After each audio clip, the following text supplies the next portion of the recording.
So, we've come to the end of this Flat Earth adventure, and now is my opportunity to do what I wanted to do from the very beginning. As I've alluded to many times, this entire series has always been about you, my dear Flat Earther friend. And if you've made it to this section, like if you actually watch all of them, I appreciate your time and thank you very much. But yeah, I really want to get into it. I can really identify with this phenomena because I have gone through this cycle that I'm about to describe many times, where you're living your life, and then all of a sudden you see something that has this click in your mind, and you're like, holy shit, the in your case it's literal, but the world is not how I thought it was. And your next thought is, everyone needs to know about this right now. And with this passion, this zeal, you basically go about and talk to everyone who will listen and many who won't about this new truth that's been revealed to you. And I've been through this cycle many times, and I know you have, because it's, you know, of the Flat Earther stories that I've found, that I remember anyway, the most common path, or a path that comes up over and over again, is 9/11 truth, fake moon landing, flat Earth, and maybe some other conspiracies in between. However, I want to drive a point home, which has been made multiple times in the media that I listen to.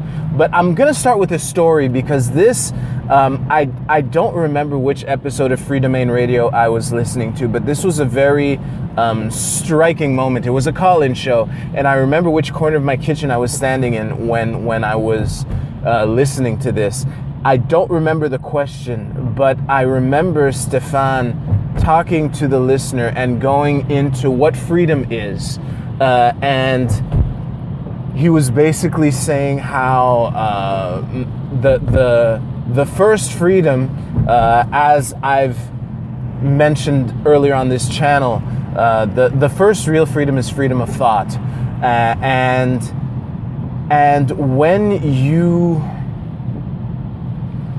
when you see something that's out there that is barring you from your freedom, it can be very easy to forfeit your freedom of thought. And this isn't what the rant was. I'm paraphrasing. I have to be. This was many years ago. And he was talking to the caller how if he wants to be happy, all he has to do is to live as free a life as he can, and to just be happy. That sounds like magical thinking, and I'm probably misquoting him, but the bottom line is, and this is the part that was striking to me, when he reached the end of his rant, and he said, "You could have that in a goddamn concentration camp." And I thought of all the Holocaust stories of people who have demonstrated this principle by, you know, being compassionate in extreme circumstances where you know, dog eat dog is an effective strategy because of the horror that's going around you. And as you know what, before talking about that, I'll tell the other story, which is, and I think I can find this episode, but basically it was Brett during an episode of School Sucks. And this is a point he brings up many times because it's a good point, that when people come to libertarianism, they realize, as I mentioned before, how, you know, this is world shattering. My eyes are now open, and I need to make a change that will reflect this new reality that's been revealed to me. And then they spend years talking about End the Fed and watching footage of Building 7 collapse. And this is an example of how basically in your life there are things that you can control and things that you can't. And the things that you can't control are in a spectrum, you know. I think that there is a fine border, but what's inside that border and outside of that border is a spectrum. And honestly, 9/11 Truth and the Fed, those are things that are really far away from your circle of control. And if you spend so much time trying to get the word out and wake people up, giving them like unsolicited advice and things like that, it can feel disempowering after a while. And this is, again, something that I've gone through many times. As I mentioned in my brief autobiography, I feel very fortunate that I still had bridges left to burn when I became an anarchist. Because from 9/11 Truth to Ancient Aliens to libertarianism, that's the basic Cliff's Notes of my path to anarchism. It was, you know, I pissed off a lot of people. And even when I was a new anarchist, I was very unempathetic and have shut off doors that will likely forever remain closed because of my lack of empathy. But the bottom line is, and in fact, these doors that I'm referring to are closer to the things that I can control than let's say, End the Fed, or shutting down the IRS, or Revenu Canada and Revenu Québec in my case. However,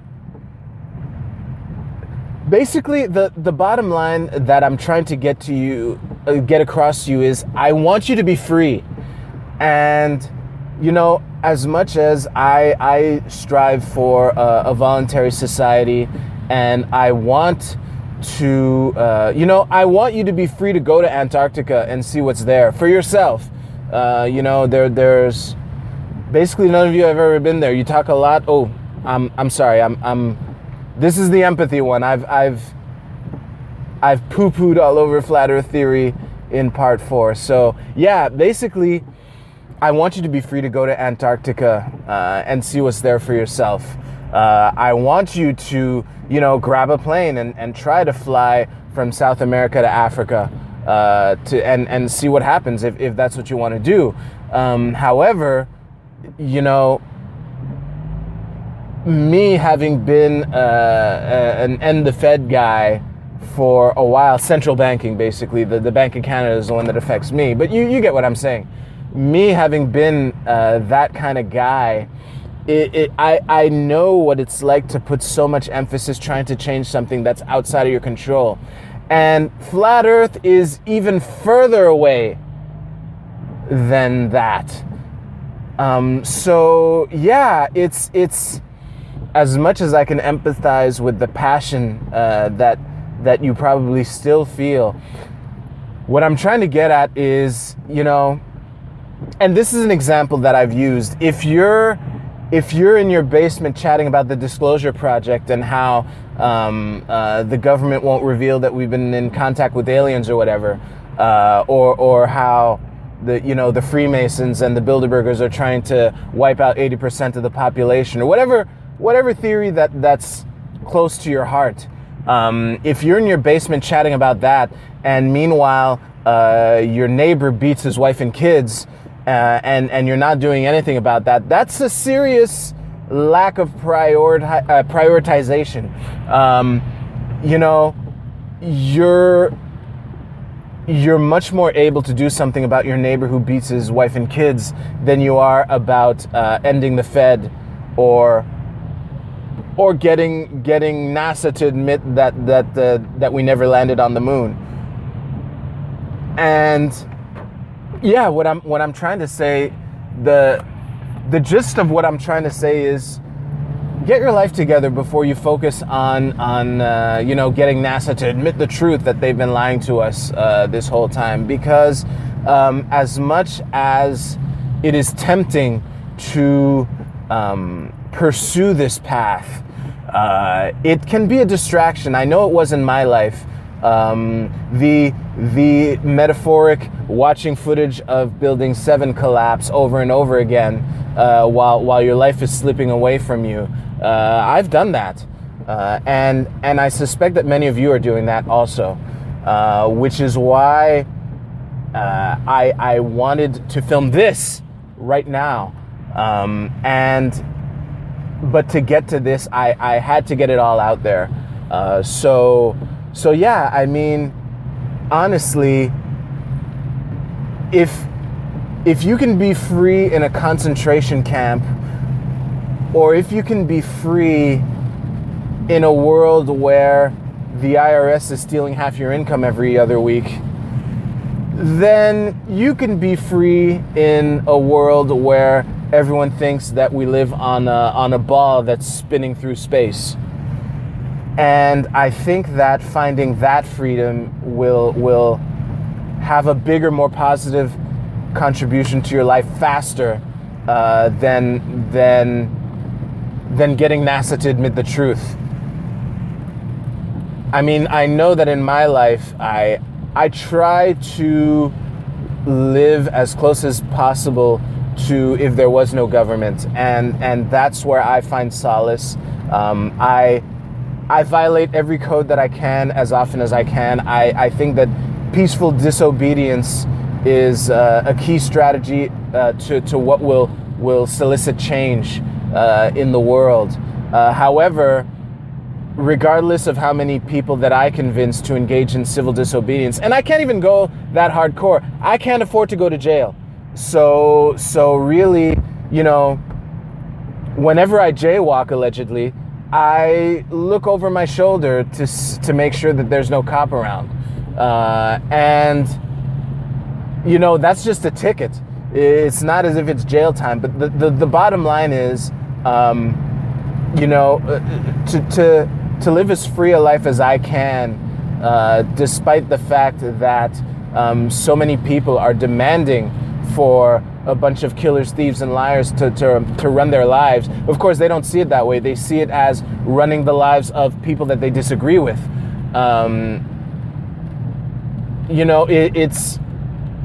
It's a better life than it was when I was focusing on end the Fed or convincing people that taxation is theft and that we should privatize everything. Those last two things are definitely things that I do believe, and I've broadcasted this message on this channel many times. So yeah, I mean, I think that the value of a scientific model is to be able to explain the phenomena that we see and make accurate predictions.